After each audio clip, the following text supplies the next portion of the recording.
यमराज की नगरी में जाने के लिए हैं 4 दरवाजे। पापी लोगों को पहले सहनी पड़ती हैं नरक की ये यातनाएं। सनातन संस्कृति में वो सभी चीजों को महत्व दिया गया है जिससे मनुष्य का जीवन बेहतर बनाया जा सके।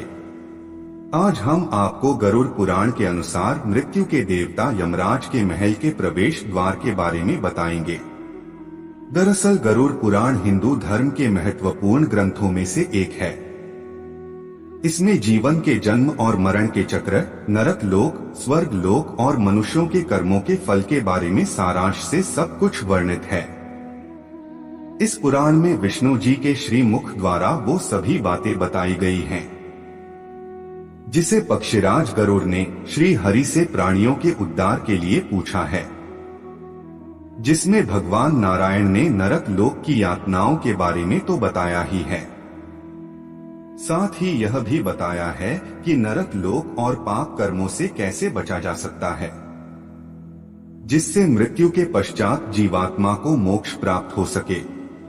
तो आइए अब आज हम गरुड़ पुराण के अनुसार जानेंगे कि यमलोक में प्रवेश करने वाली जीवात्माओं को उनके कर्म के अनुसार किस द्वार से प्रवेश मिलता है और यमलोक में यमराज देवता का महल आखिर कैसा है। वीडियो में आगे बढ़ने से पहले हमारे YouTube चैनल जीवन ज्ञान संगम को लाइक सब्सक्राइब करें और कमेंट में जय श्री राम लिख दे। यमपुरी में बने हैं 4 प्रवेश द्वार। गरुड़ पुराण में यहाँ बताया गया है कि यमपुरी में यमलोक के अंदर जाने के लिए 4 प्रवेश द्वार जीवात्माओं के लिए बने हैं। प्राणी अपने जीवन काल में जैसा कर्म करता है उसे वैसा ही भोगना पड़ता है। वैसो तो यमलोक में प्रवेश करने के लिए 4 द्वार बताए गए हैं और यमराज देवता का महल कई योजन लंबा और विशाल है। इन 4 द्वारों को जीवात्मा के कर्मों के अनुसार विभाजित किया गया है। चतुरस्त्रं चतुर्द्वारमुच्च प्राकार विष्टितम् योजनान सहस्त्रं हि प्रमाणेन तदुच्यते तस्मिन् पुरे सुभगं चित्रकूटस्य मंदिरम् 25 संख्याकैर्योजनैर् विस्तरितायतम्। पूर्व द्वार यमलोक का पूर्व द्वार सिद्ध योगियों, महान तपस्वियों, ऋषियों, मुनियों और साधु संतों के लिए बना है। इस द्वार से यही पुण्य जीवात्माओं को प्रवेश मिलता है।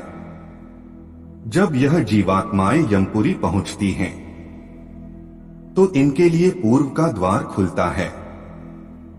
गरुड़ पुराण में यह द्वार कई प्रकार के रत्न एवं मोतियों से जड़ा हुआ है। इस द्वार पर गंधर्व, अप्सराएं एवं देवता इन पुण्य कर्म करने वाली जीवात्माओं के स्वागत हेतु खड़े रहते हैं।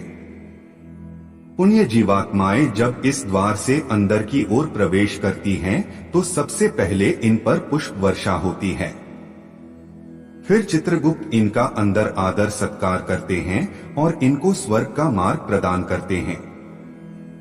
पश्चिम द्वार यमलोक का पश्चिम द्वार दान्य पुण्य करने वाली जीवात्माओं के प्रवेश के लिए होता है।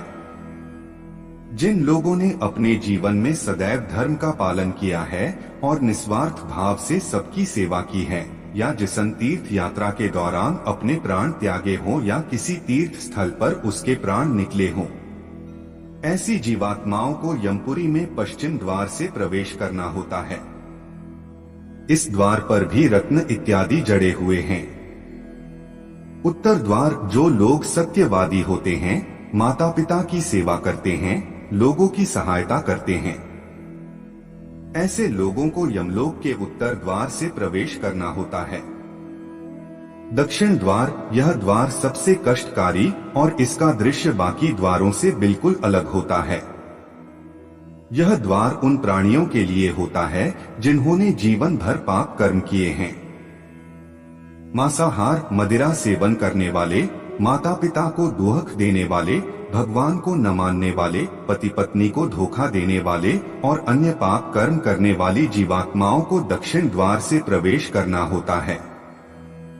इस द्वार तक पहुंचने से पहले ही जीवात्मा अनेक प्रकार की यातनाओं को झेलते हुए यमपुरी पहुंचती है। अनेक नरक के शहरों एवं वैतरणी नदी से दुर्गम यातनाओं को भोगते हुए वह यमलोक के द्वार में आने से पहले ही भयभीत हो जाती है। यह द्वार भयानक है, इसमें घोर अंधकार है और इस द्वार में जंगली जानवर जीवात्माओं को दांतों से काटते हैं। कई बार तो ये जंगली जानवर इन पापी जीवात्माओं को छोड़ते तक नहीं हैं। ऐसे में ये पापी जीवात्माएं विलाप करते हुए किसी तरह इस द्वार में प्रवेश करती है और फिर इन्हें कई प्रकार की नरक यातनाओं को भोगना पड़ता है। आज के लिए बस इतना ही। मिलते हैं न्यू वीडियो पर। जय हिंद, जय भारत।